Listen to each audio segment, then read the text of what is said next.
Hello, assalamu alaikum viewers. Today I am going to talk about into or inside. আমরা into এবং inside ব্যবহার করতে গেলে খুবই কনফিউশনে পড়ে যাই, কারণ দুটি ওয়ার্ড দ্বারাই কিন্তু ভিতরে বোঝায়। সেক্ষেত্রে আমরা into এবং inside কখন, কোথায়, কিভাবে ব্যবহার করব আজকের ক্লাসটির মাধ্যমে আমরা শিখে নিই। আমরা যখন হাঁটতে হাঁটতে যখন কোনো রুমে প্রবেশ করি, অর্থাৎ আমরা যখন গতি অবস্থায়, মোশন অবস্থায় যখন আমরা রুমে প্রবেশ করি, সেক্ষেত্রে কিন্তু আমাদের ফ্রেজের পরিবর্তন হয়। এখন প্রশ্ন আসে যে ফ্রেজের পরিবর্তন কী? ফ্রেজের পরিবর্তন হচ্ছে তোমার অবস্থানের পরিবর্তন ঘটে। তুমি যখন হাঁটতে হাঁটতে বা মোশন অবস্থায়, গতি অবস্থায় রুমের ভিতরে প্রবেশ করবে, তখন কিন্তু তোমার অবস্থানের পরিবর্তন ঘটবে, অর্থাৎ গতি অবস্থা যখন রুমে প্রবেশ করবে তখন কিন্তু তোমার ফ্রেজেরও পরিবর্তন ঘটবে। সেই ক্ষেত্রে আমরা ইনটু ব্যবহার করব।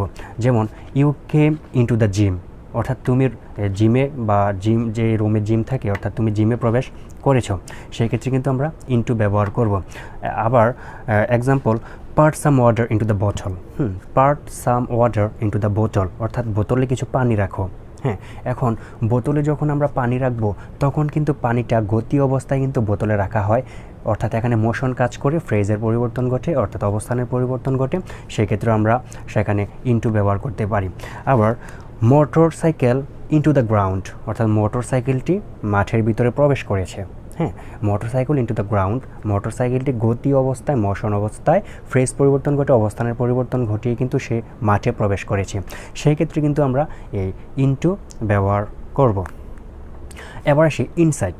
হ্যাঁ, ইনসাইড আমরা কিভাবে ব্যবহার করব? ইনসাইড সাধারণত আমরা কোনো কিছুর ভিতরে বোঝাতে, কোনো কিছুর ভিতরে আছে এমন বোঝাতে চাইলে আমরা ইনসাইড ব্যবহার করতে পারি। ফর এক্সাম্পল, একটা গাড়ির ভিতরে একটা বক্স আছে। হ্যাঁ, এই বক্সটার ভিতরে একটা কলম। এখন আমরা বলতে পারি যে the fan is inside the box. The fan is inside the box, অর্থাৎ এই ফ্যানটি বক্সের ভিতরে। আবার তোমার রুমের ভিতরে একটি টেবিল আছে, সেই টেবিলের ভিতরে একটি বক্স আছে, সেই টেবিলের ভিতরে একটি বক্স আছে। এখন তুমি বলতে পারো the box inside the table. হ্যাঁ, the box inside the table. আবার আমরা এক্সাম্পল দিয়ে বলতে পারি যে টিফিনের ভিতরে, একটা টিফিন বক্সের ভিতরে টিফিন আছে, তাহলে সেটা বলতে হবে tiffin is inside the tiffin box. হ্যাঁ, tiffin is inside the tiffin box, অর্থাৎ টিফিন বক্সের ভিতরে এই টিফিনটা আছে। আমরা এইভাবে ইনটু এবং ইনসাইড ব্যবহারের মাধ্যমে আমাদের সেন্টেন্সকে সঠিক এবং সহিশুদ্ধভাবে লিখতে পারি, এবং আমাদের সেন্টেন্স মেকিং করতে পারি, এবং আমাদের রিডিং স্কিল এবং রাইটিং স্কিলকে ডেভেলপ করতে পারি। সো আজকে এই পর্যন্তই। সবাই ভালো থাকবেন, সুস্থ থাকবেন, এবং আমার ভিডিওটি লাইক, কমেন্ট, শেয়ার করবেন। সবাইকে ধন্যবাদ। আল্লাহ হাফেজ।